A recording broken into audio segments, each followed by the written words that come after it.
Riddle me this, internet. What is better than a movie about a superhero? How about a movie which brings together a bunch of superheroes, possibly to fight side by side? Seeing all your favourites band together against odds to kick 10 bells out of a bad guy, it's just so deliciously exhilarating. But there is a problem with building a team. Once it's built and they're together, why would they ever truly be apart? Hello, my name's Tommy, and I am delighted to welcome you to Podcast Assemble. Today we're talking about times that the Avengers didn't assemble and probably should have.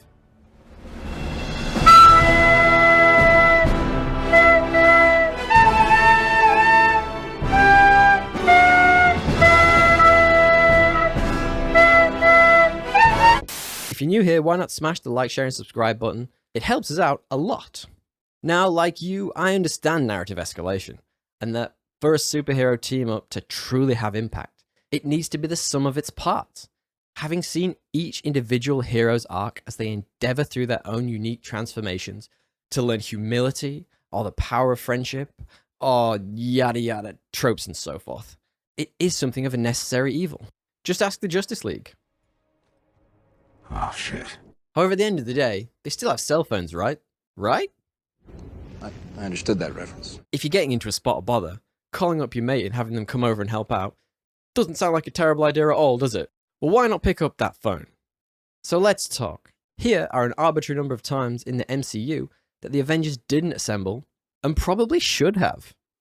And before we start, let's lay a couple of ground rules. Number one, anything from Phase 1 is totally out, as the Avengers hadn't assembled yet. There was an idea. Bill Coulson didn't die for the stupid internet list to devalue his sacrifice, goddammit! Number two, what is an Avengers level threat? Seeing as the MCU for the most part focuses on Earthbound threats, and it is the Earth's mightiest heroes after all, let's keep it to threats directly on Earth. Sorry Guardians, you're not in this one. I mean, I don't see Scott Lang building a rocket anytime soon. And finally, number three, anything between Avengers Infinity War and Endgame's out, as most of them were dust anyway.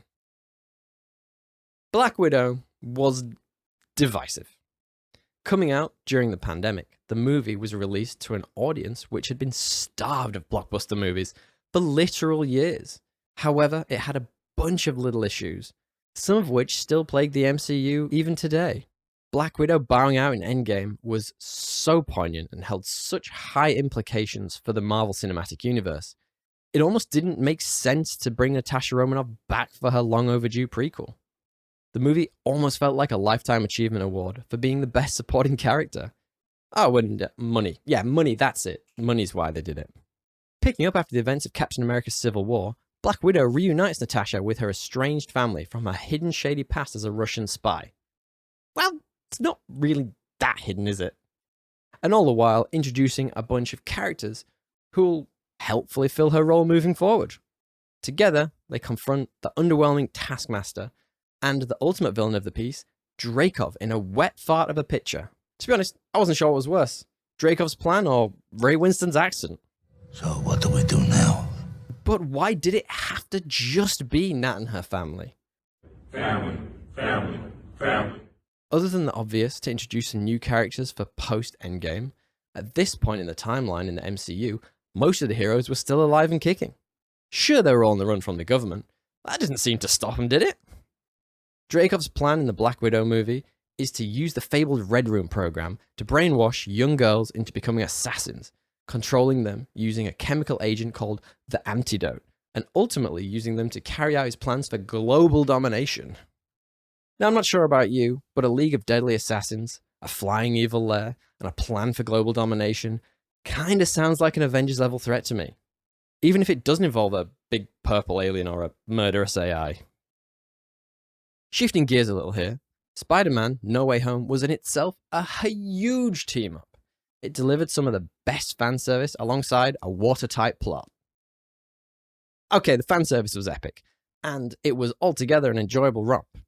The movie brought back both Andrew Garfield and Tobey Maguire's versions of the Webhead to fight alongside Tom Holland and Benedict Cumberbatch's Doctor Strange. It was a real spectacle. Having seen his true identity exposed to the world by Mysterio in Far From Home, Peter Parker seeks out the help of Doctor Strange to cast a spell that will make everyone forget he's Spider-Man.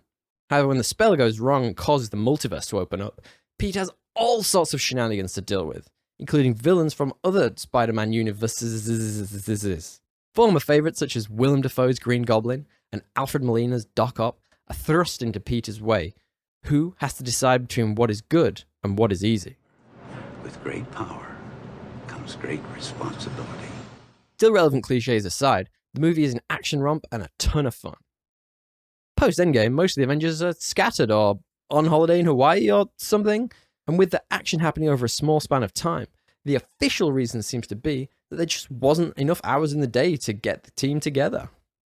But with multiple villains running around New York causing chaos, buildings getting totaled, and one Spider-Man not being enough to deal with a threat on his own, doesn't that sound like an Avengers-level threat to you?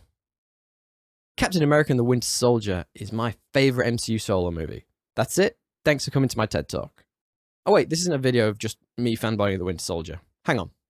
Much like Far From Home, The Winter Soldier was something of a team-up movie on its own, and created a template for mini Avengers team-ups, which worked so well for the MCU throughout phases 2 and 3. Who would have believed that out of the original Avengers, Captain America would have been the one who delivered the most profound and consistently great solo movies? In The Winter Soldier, Captain America is faced with the realization that even a government agency can be compromised. Cap's arc involved the realization that S.H.I.E.L.D. has been infiltrated by Hydra, and that good versus evil has effectively been replaced by shades of grey. By confronting the ethical implications of sacrificing privacy for security, the movie has huge stakes without ever moving away from being what's at its core, a Captain America story. So Steve teams up with Black Widow and Falcon to uncover what lurks in the deep, dark depths of S.H.I.E.L.D. and stop the equally jacked assassin known as the Winter Soldier from carrying out his deadly mission that threatens global security. The Russo brothers delivered a perfect example of what the MCU does at its best, shifting from being a superhero movie into a genre piece with superhero elements. Now I get it. The movie does a really good job of building tension between all the characters, and the conspiracy being so deeply entrenched in S.H.I.E.L.D. that it seems impossible for Cap to trust, well, anyone. Except for Black Widow. Except for the guy you met 5 minutes ago, Falcon. And Maria Hill, who, also works for S.H.I.E.L.D. Do you see where I'm going with this? The Winter Soldier is absolutely an Avengers-level threat. A jacked-up super soldier running around taking down governments alongside a plot which has seen S.H.I.E.L.D. infiltrated with the goal of taking out anyone who might threaten the regime. Call me nuts. Call me nuts. But if this isn't a time to call the guys who just sacrificed everything alongside you in New York, I'm not sure what is. Okay, strap in, folks. The Eternals had some grandiose ideas, and in Chloe Zhao, it had serious pedigree in the director's chair. Known for indie darlings such as the acclaimed Songs My Brothers Taught Me, the movie looked to be taking the MCU into a whole new era.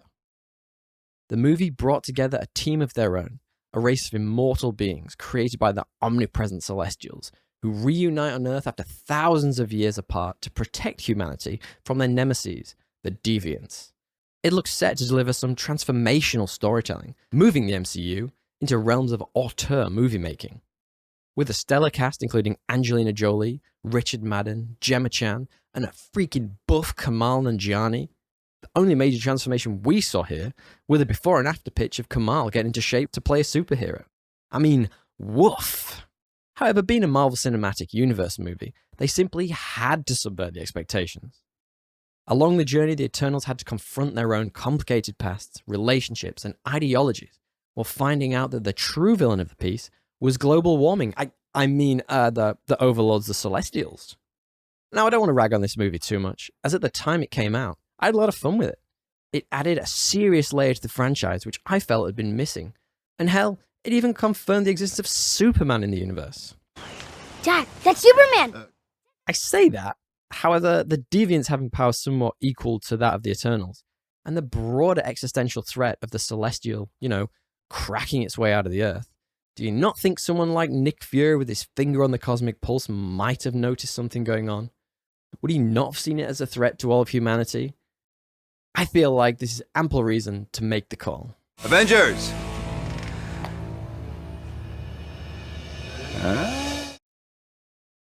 Now, I'm not going to make light of this one, as the real-life passing of Chadwick Boseman truly is a loss to cinema. But I just don't get it. At the end of Endgame, everyone, and I mean everyone, was at Tony's funeral, including the Wakandans. So why didn't the Avengers assemble for the passing of the king? Now, in reality, the restrictions of the pandemic likely had a lot to do with the characters not being present for one of the most moving moments in the MCU, though the canonical reason seems to be that those remaining post-Endgame are scattered. Still, I feel if ever there was a reason to assemble, this was it. But what we want to know is, what do you think? Should Peter Parker have trusted his new friends in Far From Home? Was Dreykov's accent so bad that the Avengers were all too incapacitated with laughter to join the fray? Let us know what you think in the comments below. We love it when you guys keep it civil. And while you're there, feel free to drop us a like, share, and subscribe. If you like what you're hearing, check out the website linked below, www.podcastassemble.com, where you can find our podcast, Podcast Assemble, and regular blog pieces, such as getting ChatGPT to definitively answer where the cob is dreaming at the end of Inception. Why not join us for that geek content? Thanks for popping by, guys. Tally ho!